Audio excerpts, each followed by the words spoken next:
Hello, trading has closed on the 30th of October 2023. We'll do our standard review of our disclaimer. We'll go over our calls. We'll make some predictions. It's my trading plan for Halloween tomorrow, October 31st, 2023. Remember, I can be completely wrong. Any trade you make should be made at your own risk. We said the commonest thing, because of mixed signals, would be a gap and a prompt move outside Friday's range. So here's the gap, and here's the move outside of Friday's range, so that worked. We had a target of 4124.07, and that printed. We had strong support at Friday's low, very strong support.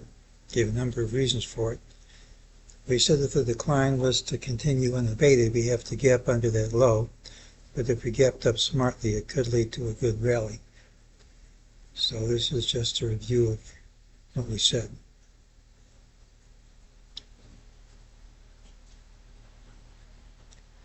During the day, MEJT gave a buy signal whose minimum target printed immediately.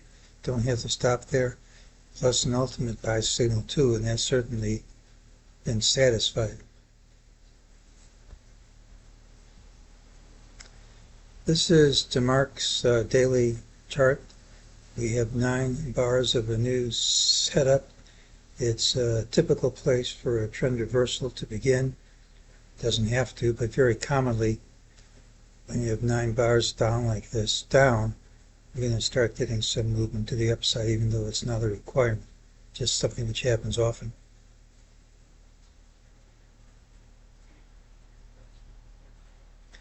We had strong support at Friday's low, and we said that reversing on a Friday afternoon had to be given some credence for being the real thing. So far that's worked out. I don't see anything that'll make me change my mind. Of course, if this low falls, the whole idea falls apart. But for right now, as long as that's holding, it's a logical place to have a change in trend.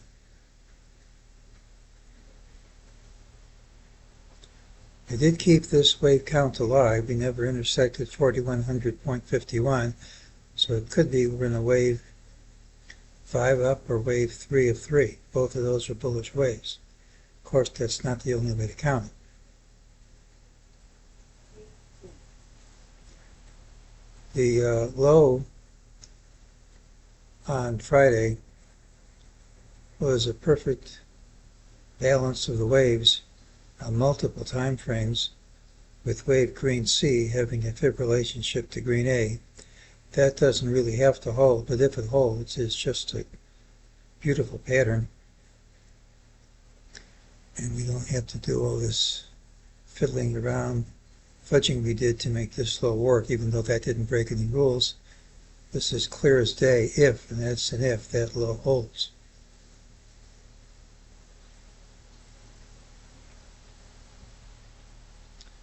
Well, tomorrow's pattern has a early high regardless of where we open. Typically it's a rally day with a high in the final hour, but if it fails, it's a straight line drop. Now today's rally from strong supports the dominant trend until proven otherwise. It still needs confirmation by going a penny over today's close.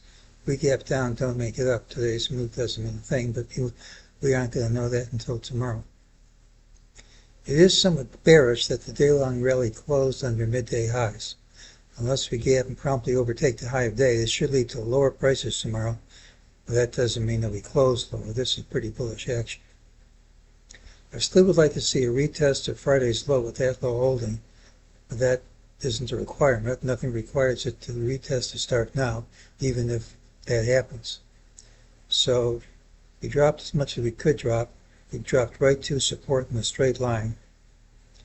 Big rally off support. Still needs confirmation. It's a bit troubling that this close is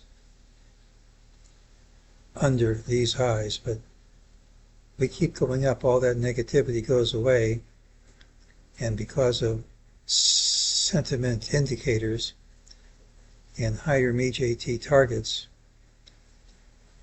there's every reason to believe that this rally is confirmed that we're going to go higher. and probably significantly higher. Can still fail, but until it fails, I'm going to go with it. It's the pattern with the early high, and that's today's call.